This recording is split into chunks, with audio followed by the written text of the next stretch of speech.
Banyak masyarakat kita yang tidak tahu bahwa pemerintah ini meluncurkan skema kredit untuk UMKM yang jumlahnya besar, hampir 300 triliun yang paling terbesar ini disalurkan oleh Bank Rakyat Indonesia. Maka masyarakat kita yang ekonominya lemah ini banyak juga yang terjerat oleh rentenir, Pak. Nah, ini kalau salah satu yang tadi kan Komisi 7 adalah sektor pariwisata ini. Ya. Ini kan banyak sekali tempat wisata kita itu harusnya juga bisa dikembangkan, tapi belum dikenal oleh masyarakat luas baik dalam negeri maupun luar negeri ini. Kira-kira ada upaya nggak dari Komisi 7 supaya mendorong pemerintah sektor pariwisata ini harus dikembangkan lagi? Persoalannya infrastruktur, Pak. Nah, Jadi infrastruktur yang belum terperhatikan. Makanya kita kemarin dorong, tolonglah perhatikan potensi-potensi wisata yang ada di daerah-daerah.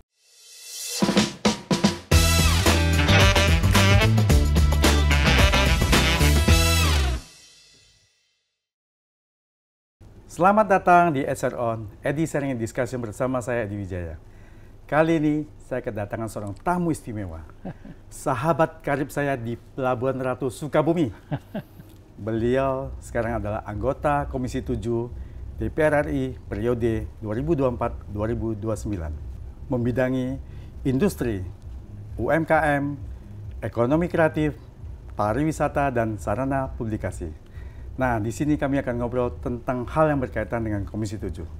Untuk itu langsung saja kita ngobrol dengan Bapak Iman Adi Nugraha, SE AKT. Selamat sore Pak Iman, apa kabarnya? Selamat sore Pak Edi. Sehat selalu ya? Sehat. Tambah segar aja nih.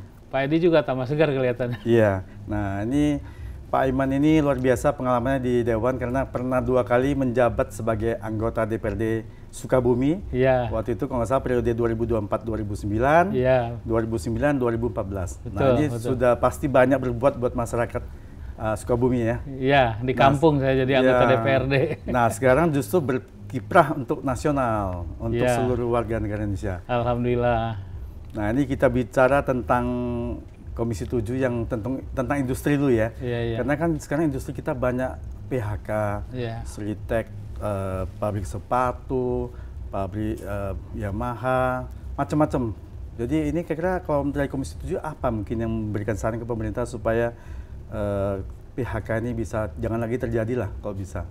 Supaya industri ini bisa maju, ini kira-kira ada saran apa terhadap pemerintah? Sebetulnya kondisi-kondisi seperti itu terjadi karena beberapa faktor, Pak Edi.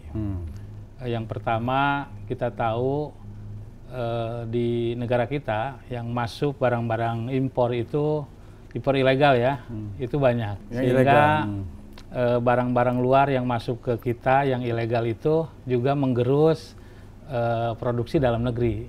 Nah, itu salah satu faktor juga. Yang kedua, memang industri tekstil kita atau sepatu kita juga masih membutuhkan bahan baku dari luar. Mau tak mau tetap harus Ya, impor. mau tidak mau tetap harus impor. Yang ketiga, tadi disinggung tentang Sritek itu, pemerintah sebetulnya sudah mengambil langkah-langkah agar supaya PHK terhadap para tenaga kerja kita itu tidak terjadi. Maka pemerintah melalui Menko Perekonomian Pak Airlangga itu sudah melakukan konsolidasi dengan melibatkan beberapa BUMN agar supaya ada penyelamatan terhadap Sritek itu. Jadi investor baru lah, sehingga tenaga kerja itu tidak di PHK. Juga langkah-langkah pemerintah juga sudah melakukan bahwa orang-orang yang di PHK ini agar bisa juga diterima di perusahaan-perusahaan lain. Jadi banyak langkah-langkah yang sudah dilakukan pemerintah, sehingga saya kira mudah-mudahan ini tidak berimbas besar terhadap tenaga kerja yang ada di kita. Ya. Nah kenyataannya kan Sritek melakukan PHK, jadi sekarang banyak juga yang nggak ada kerjaan lagi ya, kasihan juga. Jadi apakah realisasi dari pemerintah untuk membuka lapangan kerja itu sudah ada atau bagaimana? Ya, jadi pemerintah terus berpikir bahwa tadi melibatkan beberapa BUMN agar supaya pertama aset Sritek ini bisa di take over oleh investor baru, sehingga itu bisa berjalan. Yang kedua, kalaupun tidak begitu, para tenaga kerja yang kena PHK ini juga dibekali tentang wirausaha, dibekali tentang bagaimana mereka bisa berdikari sendiri. Ya, menjadi UMKM malah ya. Malah menjadi UMKM. Pengusaha kecil. Saya kira ini sedang dilakukan langkah-langkah agar imbasnya tidak terlalu besar bagi perekonomian nasional. Kita tahu bahwa Sritek ini juga adalah perusahaan tekstil terbesar di Asia Tenggara kan. Iya, betul. Dan ini tentu akan ada imbasnya untuk para tenaga kerja di kita. Ya, dan memang bagus sekali karena Bapak sekaligus adalah membidangi UMKM. Tadi kan singgung UMKM. Karena tenaga kerja kita itu ya memang kalau sudah nggak ada kerjaan dikasih bekalin skill ataupun sedikit modal kerja dari pemerintah, barangkali ya mungkin dipermudah mendapatkan kredit modal kerja yang kecil misalnya dari bank gitu ya. Itu bagus, jadi diberikan pendidikan untuk usaha kecil yang sesuai dengan daerah masing-masing. Iya, betul. Apakah memang sudah ada himbauan dari DPR kepada pemerintah untuk supaya melakukan itu? Ya, kita sering karena memang Komisi 7 ini membidangi masalah UMKM juga, di samping juga masalah industri.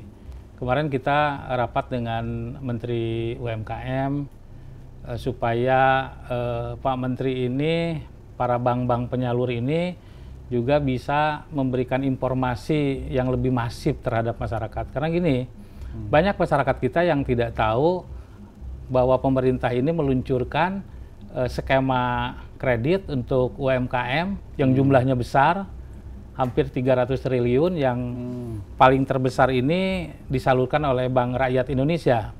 Tetapi masyarakat kecil kadang-kadang tidak tahu, Pak, dengan prosedur, Ya, ini dengan apa namanya birokrasi yang kadang-kadang masyarakat untuk memiliki NPWP saja kan mereka belum punya.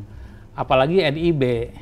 Padahal kalau persyaratan kur yang super mikro itu dari 1 sampai 10 juta itu, dari 1 sampai 100 juta juga, itu tidak perlu adanya jaminan, tidak perlu adanya NPWP, tidak perlu adanya NIB. Sehingga pemerintah sebetulnya mempermudah sebetulnya. Tapi karena informasinya tidak sampai, maka masyarakat kita yang ekonominya lemah ini banyak juga yang terjerat oleh rentenir, Pak. Rentenir ini sekarang merajalela di semua daerah mungkin. Nah, makanya dari itu kemarin saya di rapat itu meminta kepada bank penyalur untuk lebih lebih instan, dan proaktif, proaktif lah memberitahu masyarakat karena kuotanya besar. Kemarin baru diumumkan kan kuota 300 triliun ini sudah siap untuk disalurkan kepada masyarakat. Bayangkan para UMKM kita yang tidak bisa mengakses informasi itu, mereka akhirnya tidak bisa merasakan fasilitas yang sudah diberikan oleh negara ini. Luar biasa nih, 300 triliun itu buat Indonesia ini UMKM bisa berkembang terus nih. Yang mikro lagi kan apalagi. Nah, mungkin ada nggak perjuangkan masalah UMKM ini kan kemarin saya ada podcast beberapa narasumber yang salah satunya adalah Buya Anwar Abbas. Nah, beliau mengkomplain atau mengeluhkan masalah makan bergizi gratis yang mana saat ini kan dihandle oleh perusahaan besar. Kenapa? Syaratnya harus 5.000 porsi. Kan masih perlu modal besar nih. Harusnya katanya diberdayakanlah kantin-kantin di sekolah ataupun memang yang pengusaha catering yang di setempat aja, sehingga itu menjadi usaha mikro yang harus dikembangkan. Mungkin barangkali perlu juga perjuangan dari Komisi 7 ini barangkali. Ya, jadi kalau niatnya Presiden kan udah niat mulia kan. Presiden mau memberikan makan terhadap anak-anak sekolah di Indonesia ini agar gizinya bisa terjamin gitu kan. Itu nawaitunya niatnya sudah luar biasa. Tapi implementasinya yang kadang-kadang tadi Presiden juga berharap bahwa makan bergizi gratis ini juga bisa dirasakan oleh para UMKM, menjadi supplier daging, menjadi supplier sayuran, telur ayam, misalnya ayam juga. Tapi daging. Karena regulasinya ini masih mungkin pemerintah masih mencari formula yang pas gitu ya. Bagaimana ini makan bergizi gratis ini digulirkan, tetapi juga bisa dirasakan oleh para UMKM. Jangan hanya dirasakan oleh bandar-bandar gitu, pengusaha-pengusaha besar, sehingga tidak ada manfaatnya bagi para UMKM. Padahal UMKM itu adalah pondasi ekonomi nasional, di mana mereka itu ketika dulu kita krisis, mereka sebetulnya Iya, adalah tetap masih penopang bertahan, utama, betul. penopang utama ekonomi nasional. Iya. Dan UMKM ini kan sangat erat berhubungan dengan konsumsi rumah tangga, Pak. Dalam ekonomi kita, ketika konsumsi rumah tangganya itu besar, tentu ekonomi nasional juga akan naik. Ya, Nah, bayangkan perputaran kalau uang di daerah itu ya. UMKM ini tidak diberikan ruang, tentu ini tidak akan berekses terhadap ekonomi nasional. Ya, artinya Komisi 7 kan harusnya mengsuarakan nih, karena Ya. kelihatannya di daerah di lapangan kan tetap masih harus 5.000 porsi satu perusahaan, ya kan? Modalnya masih besar nih. Ya, memang kalau kita lihat regulasi yang hari ini masih mungkin diotak-atik oleh pemerintah, itu porsinya memang masih ini hanya bisa dijangkau oleh para pengusaha besar. Karena mungkin dengan modal yang besar, peralatan yang besar, iya, dapurnya harus berapa? Dapurnya yang besar. Karyawan ini juga banyak. tentu ini hanya bisa dilakukan oleh pengusaha besar. Nah, UMKM-nya seperti apa? Nah, UMKM-nya itu tadi harusnya ada regulasi yang mengharuskan mereka itu mengambil bahan-bahan pokoknya itu dari para UMKM itu. Iya, setempat. UMKM setempat sehingga bisa dirasakan. Jadi tidak ada lagi keluhan UMKM yang ini ada makan gizi gratis, tapi mereka tidak terlibat. Mereka tidak bisa merasakan. Padahal itu kan besar. Apalagi telur yang dibeli harus punya sertifikasi lagi. Nah, itu. Kalau di kampung-kampung yang tiada ayam ternak telurnya mana ada pakai itu. Ya, sistemnya. UMKM kita kan belum sampai di situ. Iya. Makanya dengan kondisi-kondisi seperti itu, kemarin kita juga di rapat-rapat Komisi 7 selalu menggelorakan itu, menyampaikan itu bahwa tolong Menteri UMKM juga proaktif gitu. Ya, karena Menteri kan ini leading sektornya tidak di Menteri UMKM. Ya, di Badan Gizi Nasional. Badan Gizi Nasional. Ya.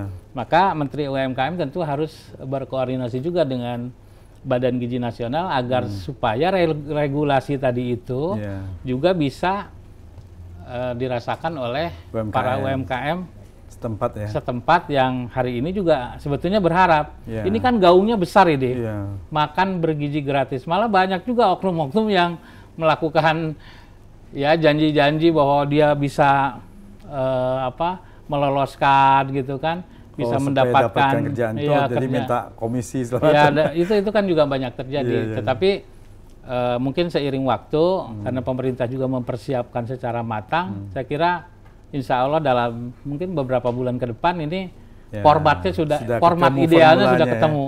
Ya, mudah-mudahan saja. Nah, ini juga pengusaha kan banyak ngeluhkan masalah insentif pajak yang minim dan juga regulasi kita itu banyak berbelit-belit nih. Ya, ini berkaitan dengan industri apa ini kira-kira gimana ini? Ya, kelebihannya adalah ketika investor diberikan insentif pajak, maka mereka mau berinvestasi, terutama di bidang-bidang yang baru ya. Tetapi juga intensif pajak juga akan mengurangi pendapatan pemerintah.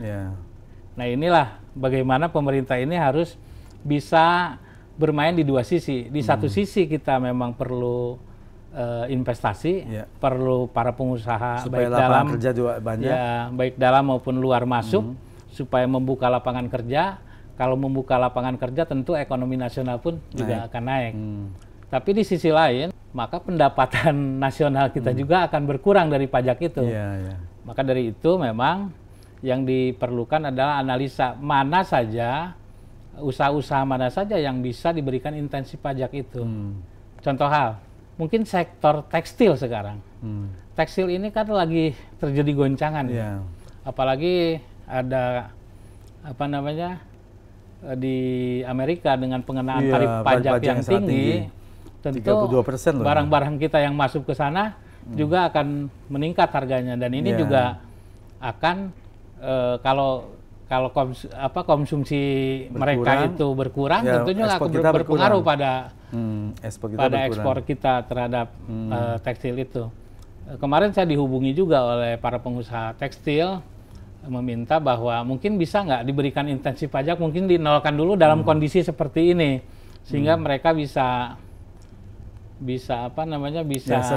tetap bertahan. Tekstil itu seperti kan imbasnya juga tekstil kan, tekstil, elektro di kita itu.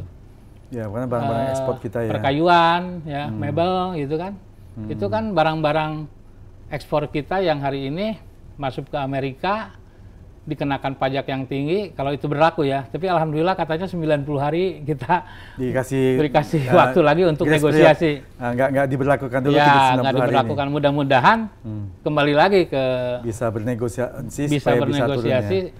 Ya saya harap pemerintah segeralah ya, karena Trump juga sekarang kan rakyatnya juga pada demo nih. Ya. Karena efeknya ke masyarakat, ke Amerika mau belanja nanti barang-barangnya yang mahal kan mereka juga kewalahan. Ya ini kan terjadilah guncangan di dunia ini kan bukan hanya di negara pengekspor tetapi juga bagi mereka juga rakyatnya juga ini mahal biayanya terguncang kan. Bertambah kan. Ya mudah-mudahan lah ada solusi sehingga barang-barang yang kita ekspor ke sana yang diproduksi di kita ini masih bisa bertahan sehingga tidak lagi terjadi PHK besar-besaran. Ya, kemarin saya dengarkan akan ada PHK sampai 50.000 orang kan gitu akibat kenaikan tarif di Amerika itu. Tapi karena ini diundurkan 3 bulan. 3 bulan ya 90 hari. Ya. Saya kira di situ akan ada solusi negosiasi-negosiasi dan ini kita berharap bahwa kondisi-kondisi ini akan tetap terjaga. Ya, mudah-mudahan ya. Nah, satu lagi yang menjadi penghambat investasi dari asing masuk ya, ini masalah ormas ini. Ya. Yang kadang-kadang kan kemarin ada investor yang mau masuk, karena demo ormas, minta begini, begono, nggak bisa ini. Artinya mereka hengkang. Nah, ini kira-kira dari Komisi 7 apa solusinya supaya ini bisa diatasi ini? Ya, kita tidak menjustis bahwa ormas ini semua seperti itu. Ya, tidak semua. Jadi organisasi masyarakat ini juga ada yang mereka bergerak di bidang-bidang sosial. Ya, membantu masyarakat. Mereka membantu masyarakat. Mereka malahan memberi support terhadap pemerintah untuk bagaimana investasi itu bisa berjalan. Tapi juga ada oknum ya. Ini kita katakan oknum dari ormas yang kadang-kadang ketika investasi mau masuk ke sebuah daerah misalkan, mereka sudah direcokin dulu. Jadi mereka sudah minta jatah duluan, jatah ini, jatah itu. Sehingga investor belum apa-apa, dia baru berpikir mau berinvestasi, belum apa-apa sudah diganggu oleh orang. Dari psikologi juga takut. Dari psikologi juga udah takut dia. Ini gimana ini? Lanjutannya. Sebetulnya kan pengusaha itu kan jaminan keamanan, Pak, yang paling penting itu.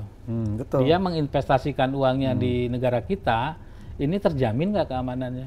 Tapi kalau belum apa-apa sudah direcokin seperti itu, saya kira jadi takut lah ya. Mereka pasti takut dan mereka akan pergi. Maka untuk itu kemarin Gubernur Jawa Barat sudah bagus itu, Pak Deddy Mulyadi, dia mau menertibkan itu, jadi ormas-ormas yang tanda kutip ya, tidak semua ormas sebetulnya. Semua. Karena ada juga banyak ormas-ormas yang bagus gitu. Jadi biasanya ormas dadakan yang kayak gitu itu.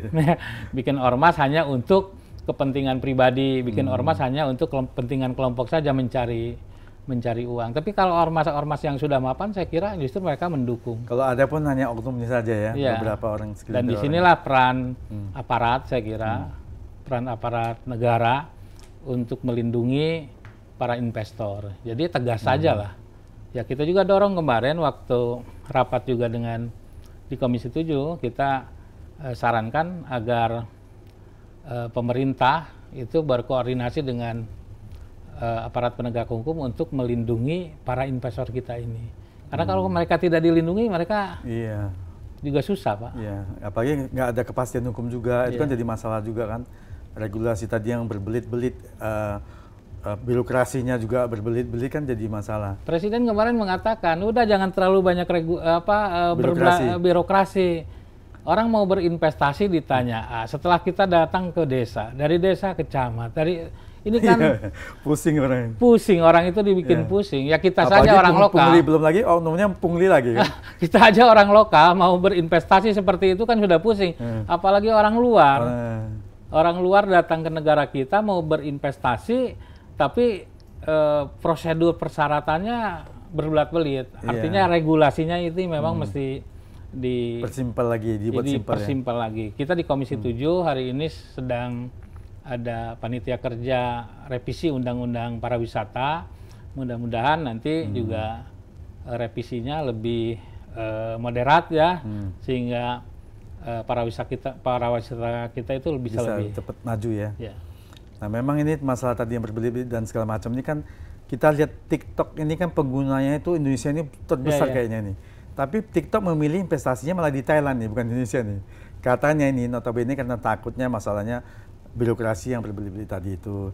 Pungli lagi yang tadi oknum ormas ini. Nah ini sayang sekali nih, padahal TikTok harusnya investasinya di sini, tapi jatuhnya ke Thailand pilihannya.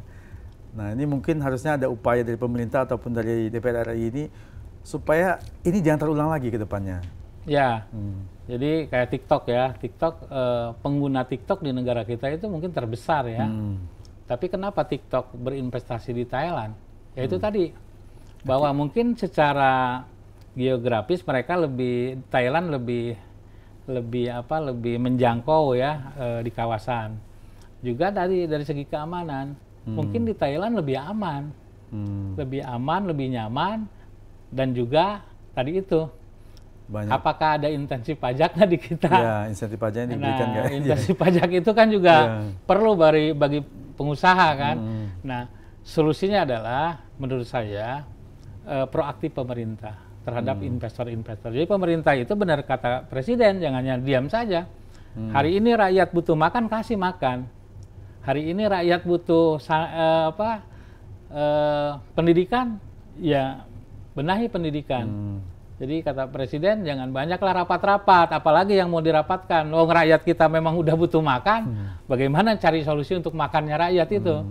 Saya setuju itu dengan pernyataan Presiden kita yang simpel saja dia itu, rakyat butuh makan, ya carikan solusi untuk makan. Jadi kalau kita terlalu banyak birokrasi berdialog yang nggak ada ujungnya, ya memang habis-habisin juga anggaran, ngabisin waktu juga. Nah tadi kayak TikTok itu juga bisa dilobi lah, kasih mereka sok investasi di Indonesia banyak kok sini. Segi keamanan kita jamin, birokrasi juga kita permudah, intensif pajak juga oke lah kita kasih agar mereka juga berinvestasi di kita. Kalau mereka berinvestasi di kita, efeknya itu kan tenaga kerja. Betul. Banyak tenaga kerja yang masuk. Pajak yang masuk. Ya. Pajak juga masuk kan, tidak nol kan. Kalau intensif itu mungkin pemotongan ya. Misalkan kalau tadinya 10, misalkan jadi 7 atau jadi 6 kan itu tetap masuk. Daripada mereka lari ke negara lain. Harusnya pemerintah juga bisa bermain sedikit dengan mungkin sedikit dalam tanda kutip, bukan ancaman, tapi kalau lu nggak buka, gua tutup nih. Kalau nggak kasih, bisa aja ya. Saya kira kan pemerintah yang dibutuhkan harus berani, harus mampu membaca situasi, bagaimana situasi ini, dan harus mampu bernegosiasi. Ya sama dengan iPhone kan. Kalau iPhone, kalau nggak buka pabrik di sini, ini nggak boleh masuk nih iPhone 16 misalnya. Ya, makanya. Kan jadi akhirnya buka di sini, kan masuklah investasi, uang masuk, terus lapangan kerja ditambah, pajak juga dapat. Nah ini kan kita balik satu sisi lagi nih. Tadi investor ataupun industri yang mau buka, kan ada pungli-punglinya juga. Nah tapi ada satu sisi lagi nih. Pekerja yang mau melamar kerja, ini terutama di perusahaan-perusahaan yang mungkin berorientasi tertentu lah ya, kita nggak sebutin. Yang mau kerja ini malah harus nyogok lagi, dikena pungli lagi nih, supaya dia bisa masuk kerja nih. Gimana ini tanggapannya Bapak nih? Ya, saya cerita sedikit. Saya jadi anggota DPR RI baru sekitar 5 bulan. Saya lihat ini kondisi-kondisi di masyarakat itu sebetulnya sangat memprihatinkan. Maka saya coba turun ke bawah, saya ambil sampel seorang ibu ya. Ibu ini kelihatan susah, terus saya tanya, ibu kenapa susah? Oh ternyata dia terjerat oleh hutang pinjol.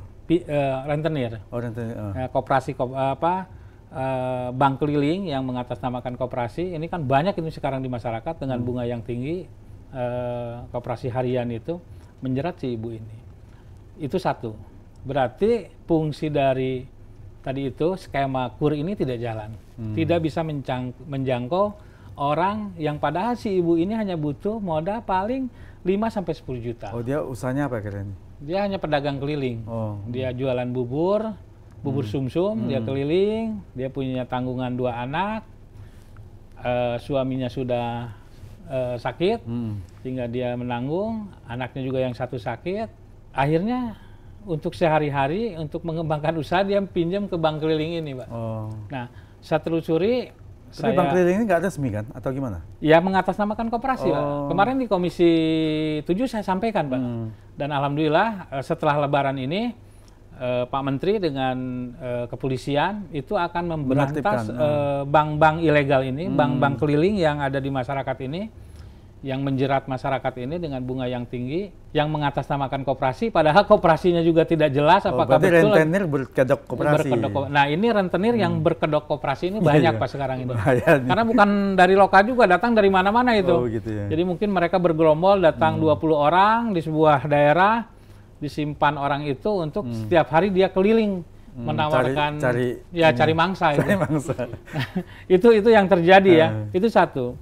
Berarti skema KUR ini juga belum bisa tersampaikan kepada masyarakat di tingkat bawah.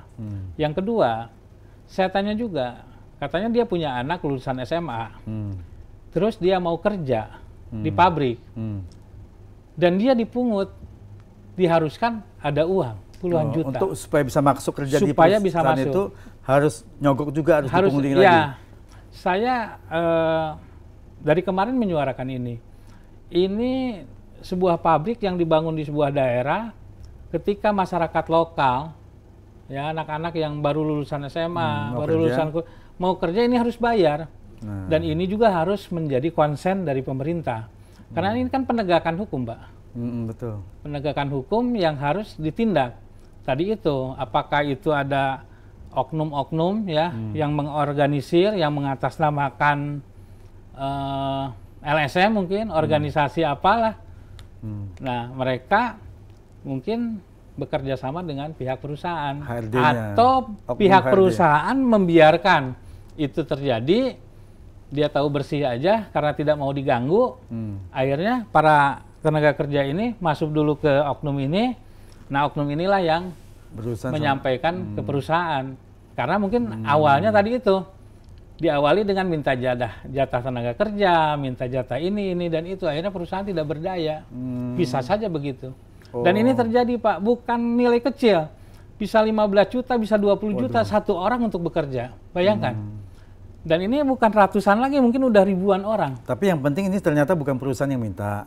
Ada pihak tertentu yang seolah-olah dia menyediakan tenaga kerja. Merekrut tenaga kerja dan dia masukkan ke perusahaan. Mungkin awalnya tadi itu, karena perusahaan mungkin diminta kuota untuk dia yang supply. Kuota, sehingga kuota ini diperjualbelikan kepada masyarakat. Nah, kita lagi terus berkoordinasi ya, agar supaya pungli-pungli itu, ini kan kita prihatin, Pak. Betul. Masyarakat kita yang harusnya merasakan kerja ya di daerahnya, betul-betul ini mau kerja tapi ya, mau belum cari apa-apa, uang malah harus keluar uang nih. Dan bukan kecil, ini kecil. Puluhan juta, Pak. Jangan-jangan untuk kerja dia pinjam lagi. Nah, ini di Sukabumi juga banyak, di dapil saya itu banyak. Dan saya juga terus coba berkoordinasi agar pungli-pungli ini dihilangkan. Ini kasihanlah masyarakat kita. Nah, si ibu itu juga tadi dia terjerat utang bank keliling karena dia mungkin tidak bisa mengakses yang bank resmi lah ya. Yang tidak bisa mengakses kepada kredit yang sudah disiapkan oleh pemerintah untuk UMKM itu. Yang kedua, anaknya mau kerja pun dia harus bayar. Berarti dua hal, Pak. Waduh. Dua hal ini udah jatuh ke timah tangga ini. Udah jatuh ke timah tangga. Ya, akhirnya saya jadi tahu bahwa problematika di lapangan itu seperti itu. Jadi saya lebih tahu, sehingga saya bisa menyampaikan hal-hal ini kepada para pihak yang memang bisa mengambil kebijakan-kebijakan agar supaya ini tidak terjadi lagi pada orang-orang lain. Betul nih, ini luar biasa nih Pak Iman sebagai anggota Komisi 7 ini memperhatikan sampai ke sana nih. Saya juga baru dengar nih, ternyata untuk kerja itu aja di daerah harus membayar segitu karena ada diorganisasi oleh pihak-pihak tertentu yang mengatasnamakan minta kuota perusahaan, sehingga pelamar kerjanya nggak bisa langsung, harus lewat ini organisasi ini kali ya. Dan si ibu ini tertekan Pak, tiap hari dia ditagih oleh orang-orang yang serem-serem itu datang itu nagih, bukan 1 2, dia nagih, ya akhirnya kita selesaikan lah, kita selesaikan, akhirnya si ibu ini lepas, hari ini dia sudah bisa berjualan lagi, kita kasih modal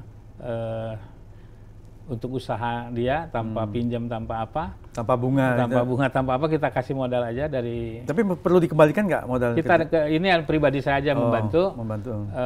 Terus juga kita kasih meja untuk jualannya, ada payungnya sehingga dia sekarang bisa berjualan, ya sudah tidak terjerat lagi oleh.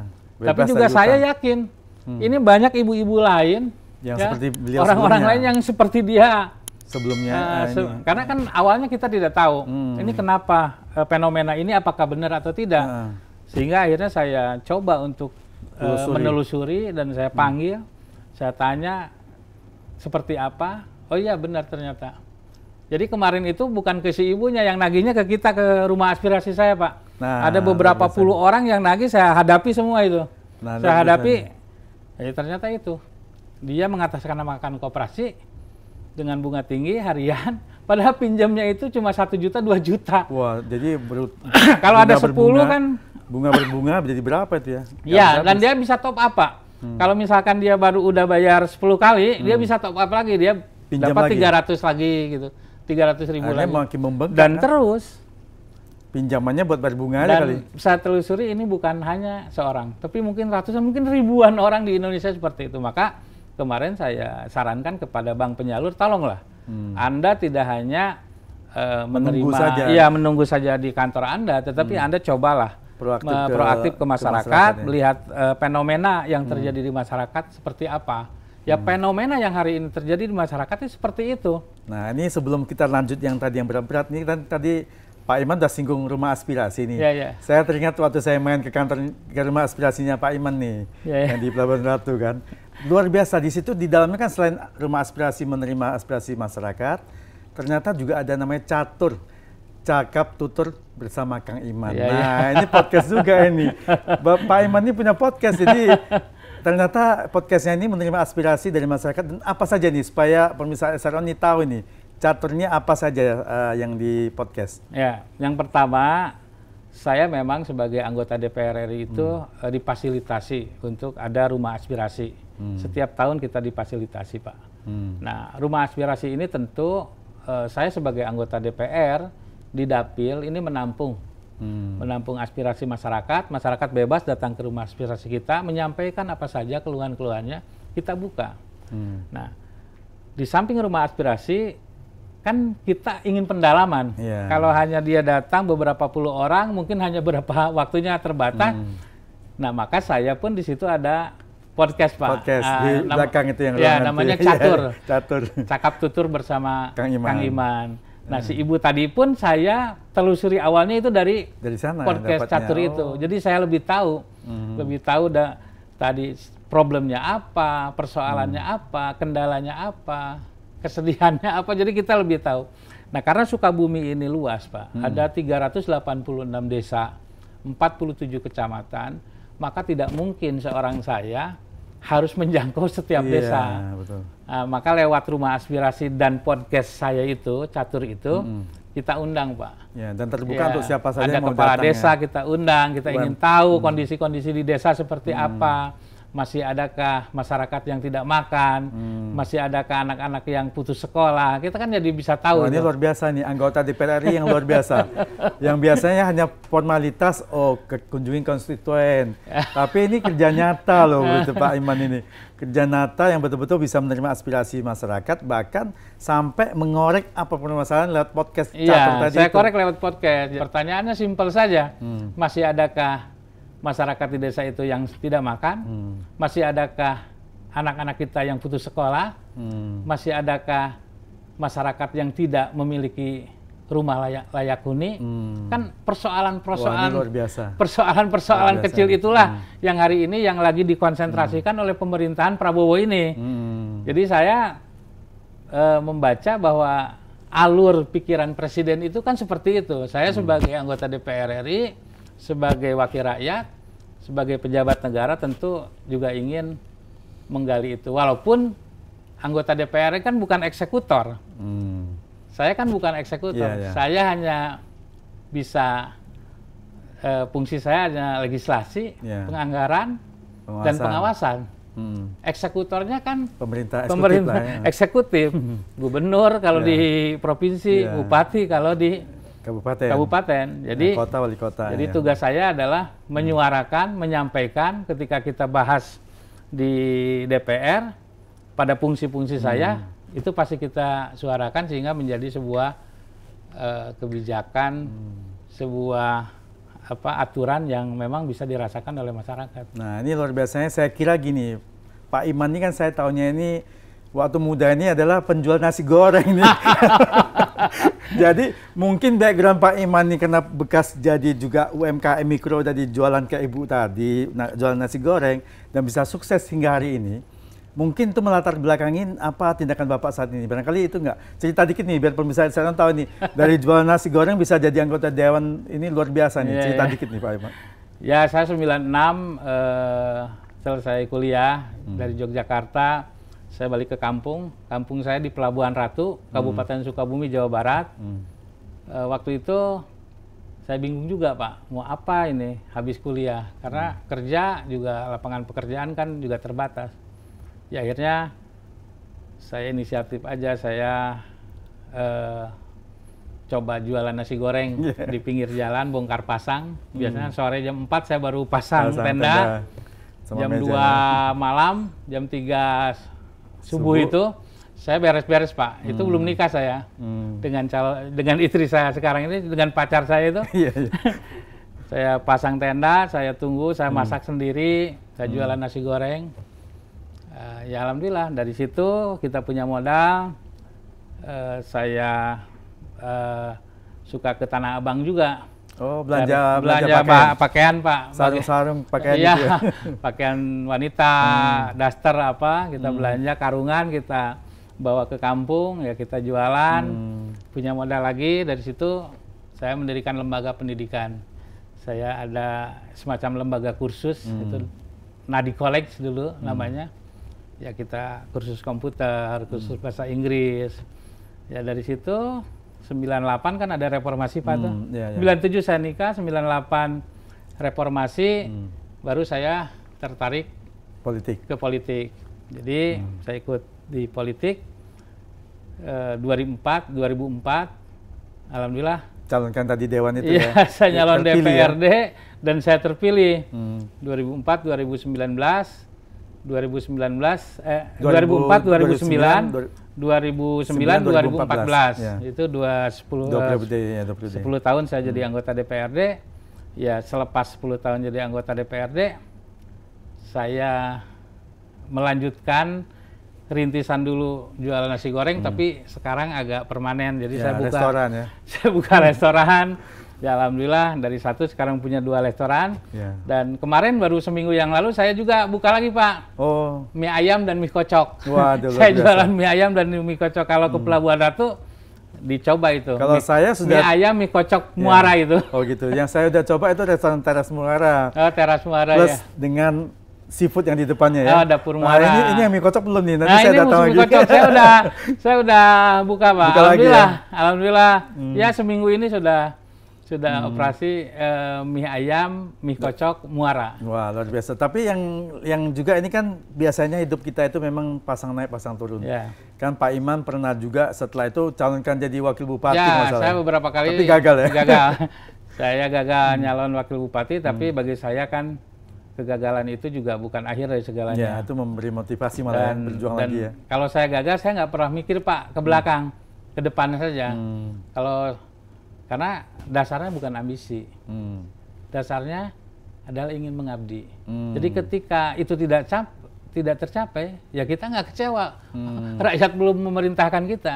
Betul. Kemarin 2024 saya coba maju DPR RI dan langsung alhamdulillah rakyat mempercaya. Nah, ini udah 5 bulan saya kerja sebagai anggota DPR RI. Dan luar biasa ya. Ya, mudah-mudahan bermanfaat buat rakyat. Nah, jadi Pak Iman memang luar biasa punya background yang dari orang kecil menjadi anggota DPR itu makanya biasanya pengalamannya pasti jauh berbeda dengan yang lainnya. Makanya Rumah Aspirasi, Catur yang podcast ini memang luar biasa, sesuatu yang barangkali harus dicontoh oleh semua orang nih, tidak hanya anggota dewan ini, supaya bisa merangkul dan mengetahui apa sih aspirasi masyarakat. Betul. Karena saya kan terlahir memang dari orang kecil, Pak. Iya. Ayah saya hanya guru SD. Tapi sekarang menjadi pengusaha sukses dan juga anggota dewan. Amin. Mudah-mudahan jabatan Bapak ini diperjuangkan dan diabdikan buat masyarakat. Amin, insya Allah. Ya. Nah, ini kembali ke topik yang lebih berat dikit nih. Ya. Presiden Prabowo kan membuat kebijakan baru adalah menghapus hutang 67.000 UMKM dengan total nilai sekitar 2,5 triliun. Nah, apakah ini bisa mendorong UMKM bisa naik kelas lagi nih menurut Bapak? Ya, saya kira itu kebijakan yang luar biasa bagus ya, karena penghapusan utang UMKM, terutama penghapusan utang UMKM di bidang pertanian dan perikanan. Jadi yang dihapus itu cuma dua bidang itu ya, pertanian dan perikanan. Apa manfaatnya? Nah, ini kan sudah lama, Pak. Mereka itu UMKM pertanian dan perikanan ini kan sudah lama itu hutangnya yang tidak dihapus, sehingga mereka itu tidak punya lagi fasilitas. Mau pinjam lagi mau nggak bisa, pinjam lagi udah nggak bisa ya? Karena udah ada kan. Nah, dengan kebijakan presiden seperti itu, maka ini membuat gairah baru. Ya, para UMKM di bidang itu ya hari ini punya gairah baru untuk bagaimana mereka bisa berusaha kembali. Yaitu dengan menggunakan fasilitas yang hari ini negara berikan. Kredit usaha rakyat tadi kredit usaha rakyat itu. Kita berharap yang 300 triliun ini juga diserap oleh mereka-mereka, sehingga para petani, para pengusaha di bidang perikanan, para nelayan, ini bisa ekonominya bisa terungkit. Hidup lagi. Hidup lagi. Nah, kalau mereka ekonominya hidup, ini kan juga akan berdampak pada ekonomi. Konsumsi rumah tangga mereka akan meningkat. Nah, kalau konsumsi rumah tangga mereka meningkat, ini juga salah satu faktor pertumbuhan ekonomi nasional. Iya, karena uang makin berputar di daerah-daerah. Uang masih makin berputar di daerah. Kalau ditanya apa manfaatnya, saya kira itu akan menumbuhkan UMKM, ya, meningkatkan mereka, ya tadi itu naik kelas ya juga bisa naik kelas, Pak. Karena dapat pinjaman mungkin uang udah baru. Ada pengalaman, kalau kemarin mereka gagal, nggak harus mereka gagal lagi. Ya kasihlah kepercayaan lagi mereka untuk dengan disuntik bangkit. Modal lagi kan? Dengan disuntik modal lagi, dengan skema yang hari ini pemerintah sudah siapkan. Ya, mikro bisa jadi kecil-kecil, naik terus ya. Naik terus. Dan memang luar biasa. Nah, ini kalau salah satu yang tadi kan Komisi 7 adalah sektor pariwisata ini. Nah, ini pariwisata kita ini kan yang sudah dikenal ya pasti ya, kalau yang Danau Toba, Bali, macam-macam udah banyak kenal. Nah, ini kan banyak sekali tempat wisata kita itu harusnya juga bisa dikembangkan, tapi belum dikenal oleh masyarakat luas baik dalam negeri maupun luar negeri ini. Kira-kira ada upaya nggak dari Komisi 7 supaya mendorong pemerintah sektor pariwisata ini harus dikembangkan lagi? Ya, gini Pak, kalau tadi dikatakan Bali, ya, Bali, Danau Toba, ya, pokoknya Labuan Bajo, ya itu kan wisata-wisata yang sudah levelnya sudah oke lah ya. Nah, ini sebetulnya di tiap daerah ini ada banyak potensi-potensi wisata. Di tiap daerah itu mereka punya destinasi-destinasi wisata yang menarik. Contoh hal, Pak, daerah saya karena Pelabuhan Ratu, ya? Pelabuhan Ratu ini Sukabumi ya. Sukabumi ini dekat dengan ibu kota, hanya beberapa jam. Apalagi sekarang tolnya sudah nyampe di Cibadak. Jarak Pelabuhan Jakarta ke Sukabumi hari ini bisa dicapai dengan 1,5 sampai 2 jam, Pak. Kalau sampai Cibadak ya, sampai kota Sukabumi. Ke Pelabuhan Ratu per hari ini bisa 2,5 jam. Kalau nggak macet loh, Pak. Kalau nggak macet ya. Tapi sekarang nggak macet, Pak, karena udah ada tol. Sekarang udah ada tol. Nah, padahal di Pelabuhan Ratu atau di daerah selatan Sukabumi ini potensi wisatanya itu luar biasa. Pantai khususnya. Pantai khususnya. Mereka sekarang apalagi kan sudah ada geopark ya yang Ciletuh itu. Nah, persoalannya infrastruktur, Pak. Jadi infrastruktur yang belum terperhatikan. Makanya kita kemarin dorong, tolonglah perhatikan potensi-potensi wisata yang ada di daerah-daerah. Kalau yang udah besar-besar udahlah, mereka sudah sudah bisa membiayai sendiri, mereka sudah investasinya sudah banyak masuk. Nah, yang di daerah-daerah ini tolong diperhatikan masalah infrastrukturnya, terutama infrastruktur, Pak. Betul. Karena tadi itu, kalau sampai Cibadak, seperti tol lah sampai Pelabuhan Ratu, karena kajiannya sudah selesai, hari ini tinggal pembangunannya. Kita dorong ada investor yang mau membangun jalan tol sampai selatan Sukabumi. Nah, kalau itu dibuka, Pak, sampai situ, Sampai Pelabuhan Ratu, sampai Jago Ratu Pelabuhan namanya. Ratunya, Jago Ratu itu Ya, Jagorawi, benar-benar Pelabuhan terwujud Ratu. nih, itu tingkat ekonomi masyarakat itu akan Langsung bisa maju ya. maju, Pak. UMKM akan berkembang, pariwisata berkembang. Karena Kementerian Pariwisata itu kan bukan leading sektornya, dia untuk membangun infrastruktur. Mereka hanya pelatihan. Iya, di pariwisatanya aja. Iya. Pendukungnya ya lain lagi ya. Pelatihan dan ya seperti itulah. Tapi pendukungnya itu kan di Infrastruktur tadi itu di ya. sektor lain. Maka kemarin kita sampaikan bahwa ini Kementerian Pariwisata itu tidak hanya berbicara tentang bagaimana pelatihan, bagaimana ini, tapi juga harus dia berkoordinasi dengan kementerian lain. Dia kaji mana daerah-daerah wisata di berbagai wilayah di Indonesia ini yang potensial untuk dikembangkan. Iya. Yang sudah besar sudahlah, jangan dibahas lagi. Iya. Event untuk daerah Bali misalkan, untuk daerah mereka sudah bisa hidup sendiri lah. Jadi yang harus digali, yang harus kita ini adalah daerah-daerah potensi-potensi wisata di daerah yang memang perlu sentuhan, perlu sentuhan pemerintah pusat, pemerintah provinsi maupun pemerintah daerah. Nah, menurut saya hari ini Kementerian Pariwisata ini dorong, dia harus berkoordinasi dengan BUMN agar BUMN itu mau mendorong pembangunan karena kalau di pariwisata maju, otomatis UMKM juga maju. Kalau pariwisata, kan ini pariwisata itu penyumbang besar juga untuk devisa negara. Betul. Ini kan penyumbang besar juga. Iya, wisatawan tapi luar juga datang, harus diperhatikan juga banyak potensi-potensi wisata yang belum terperhatikan, terbangun sehingga menjadi destinasi wisata yang potensial untuk mendapatkan devisa negara juga. Nah, ini kan Menko infrastrukturnya kan sama-sama dari Partai Demokrat nih. Kira-kira mungkin dari Bapak bisa mendorong nih supaya pariwisata Pelabuhan Ratu Sukabumi maju. Jago Ratu itu tadi tol Jago Ratu, Jagorawi, Pelabuhan Ratu itu bisa cepat realisasi barangkali. Ya, saya coba suarakan juga ke pimpinan saya. Kebetulan pimpinan saya adalah Menteri Koordinator Bidang Infrastruktur dan Kewilayahan. Mudah-mudahan pembangunan tol yang hari ini DED-nya kajiannya sudah selesai, itu bisa segera direalisasi. Tentang anggaran, tentu anggaran itu kan bisa dari anggaran negara, bisa juga investor. Ini tinggal kita dorong saja. Mungkin ada investor yang mau membangun. Karena kalau itu dibangun dari Cibadak ke Pelabuhan Ratu yang panjangnya nggak banyak lagi kayaknya. Ya, 30 kilometeran, itu akan membuka wilayah selatan, Pak. Dan ini akan terkoneksi dengan Jabar Selatan. Ke Banten tersambung. Iya, sambung langsung ke Bitung ya Banten. Iya, dan Jabar Selatannya terbuka ke Pajampangan itu. Kan dari Pajampangan itu nanti akan ke Pangandaran itu nanti itunya lewat pesisir selatan itu. Nah, itu kalau itu terbuka, Pak.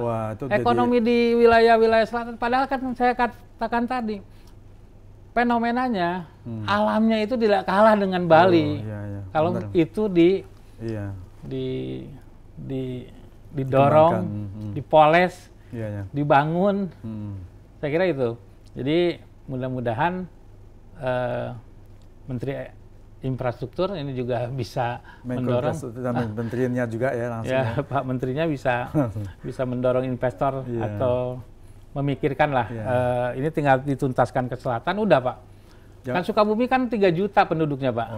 Besar loh. Ini Sukabumi. Nanti efeknya juga ke Cianjur Selatan.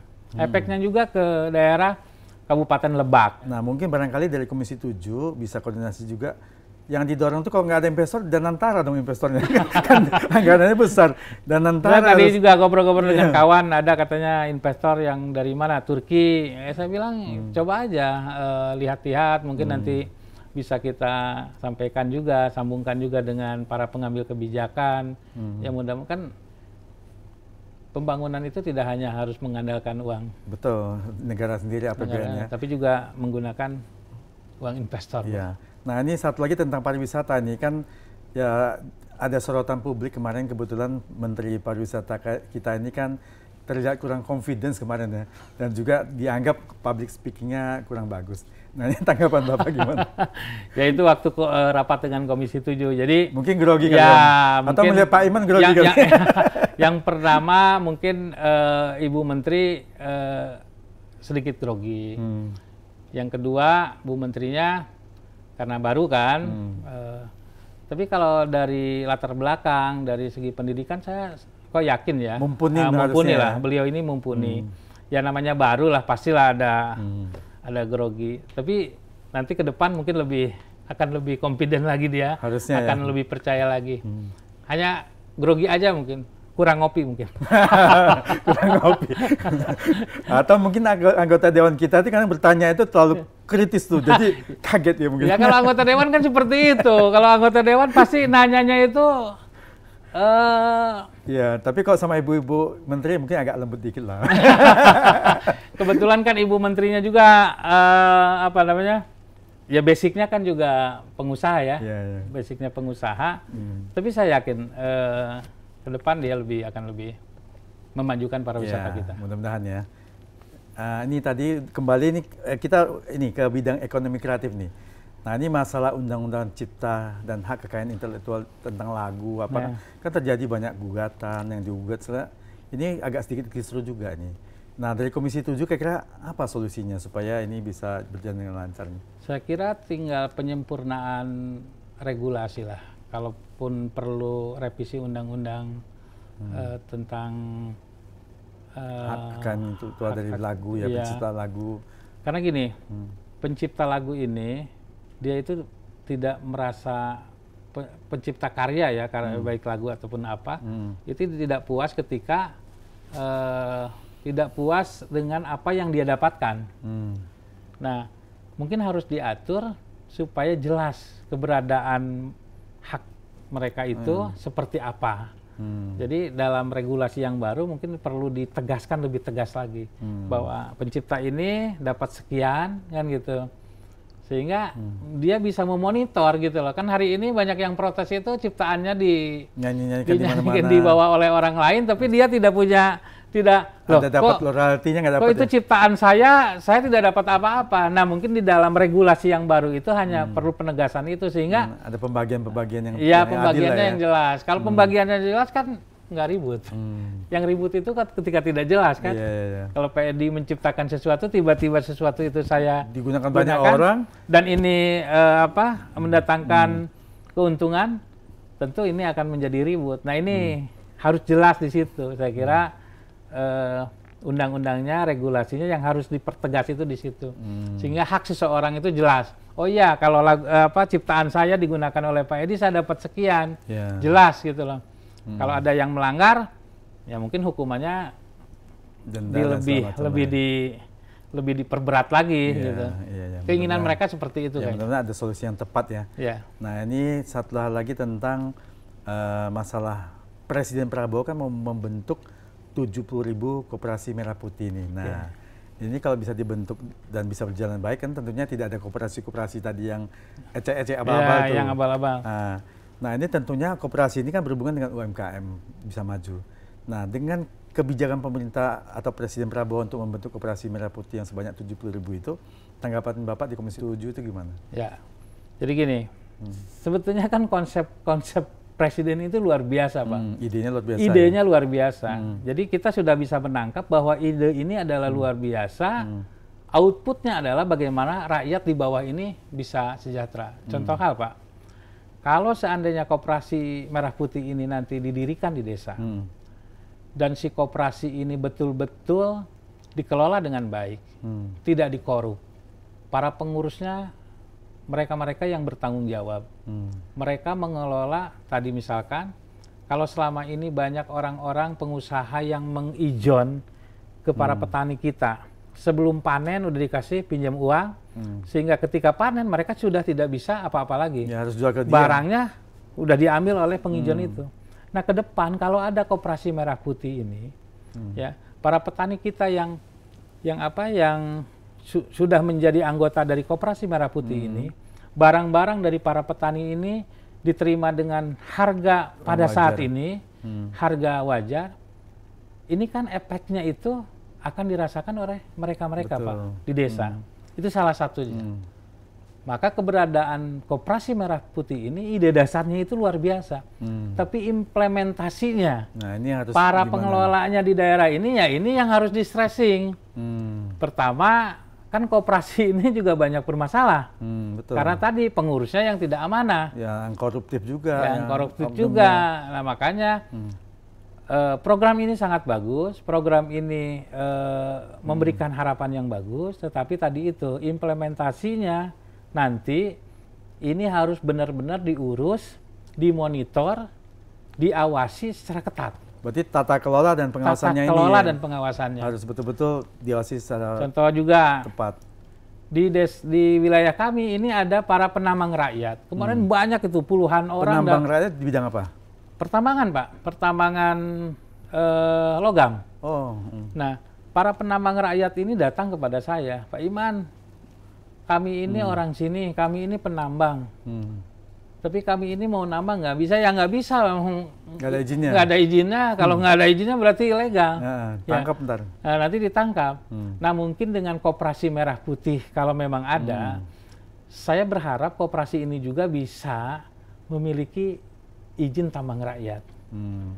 Izin tambang rakyat yang dikelola oleh koperasi merah putih, sehingga rakyat kita yang punya potensi tambang menambang dengan cara yang benar, tidak menggunakan merkuri ya yang berbahaya itu, tetapi bahan meledak barangkali yang tetapi dengan cara nambang yang benar ya, sesuai dengan aturan-aturan dan kaedah-kaedah yang berlaku, dinaungi oleh koperasi ini, sehingga para penambang rakyat ini tidak lagi liar.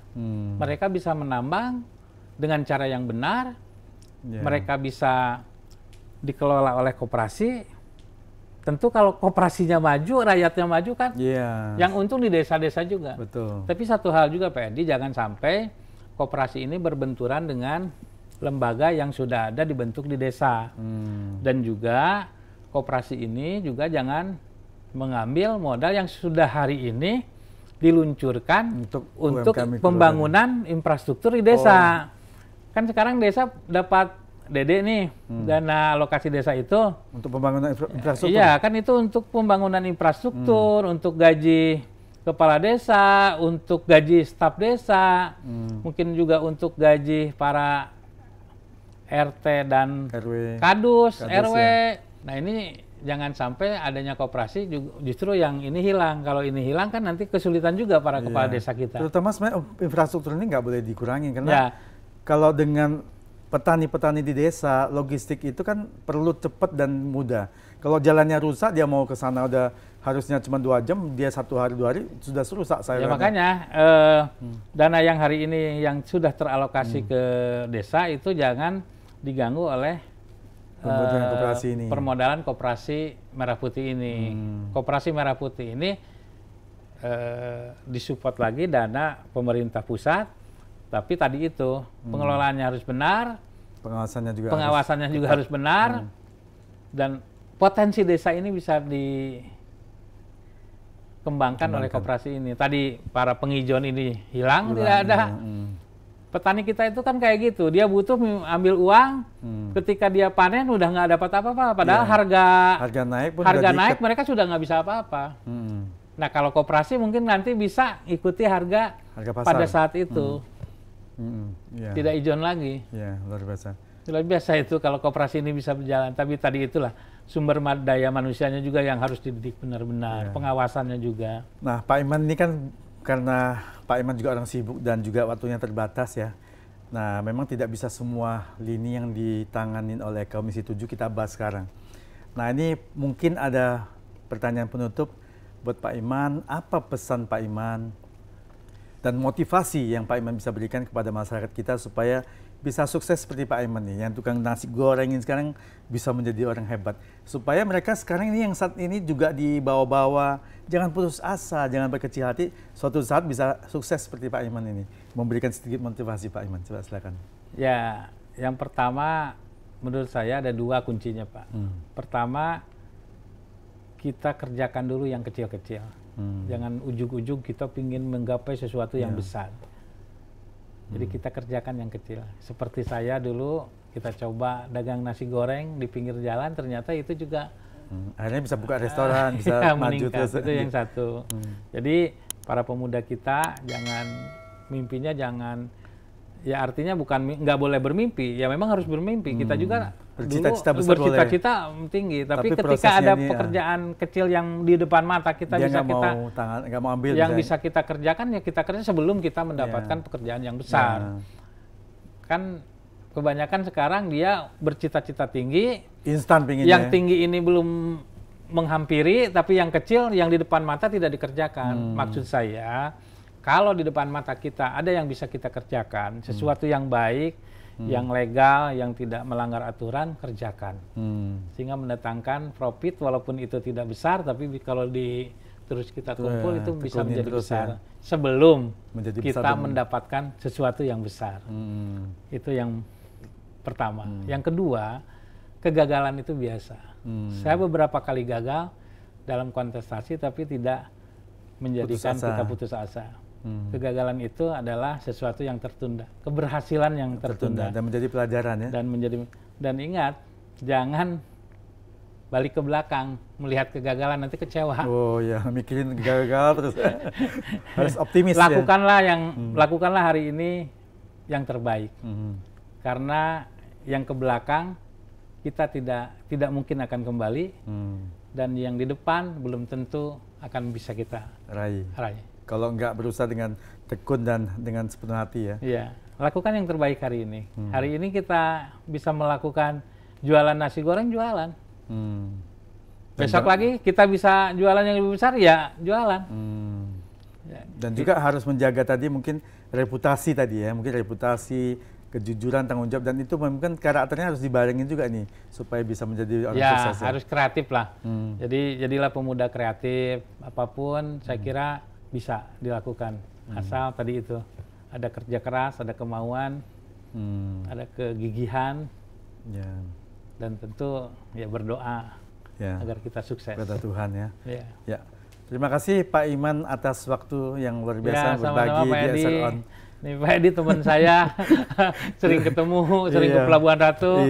Alhamdulillah hari ini saya diundang, baru kali ini ya diundang di podcastnya Pak Edi. Nanti pun saya akan undang Pak Edi di podcastnya saya. Catur. Siap. Nanti saya ke Pelabuhan Ratu, kita podcast. Iya, kita podcast ya. Jadi balikan nanti Pak Edi yang saya podcast. Iya, siap. Terima kasih waktunya Pak Edi. Terima kasih Pak Iman, terima kasih luar biasa nih. Terima kasih.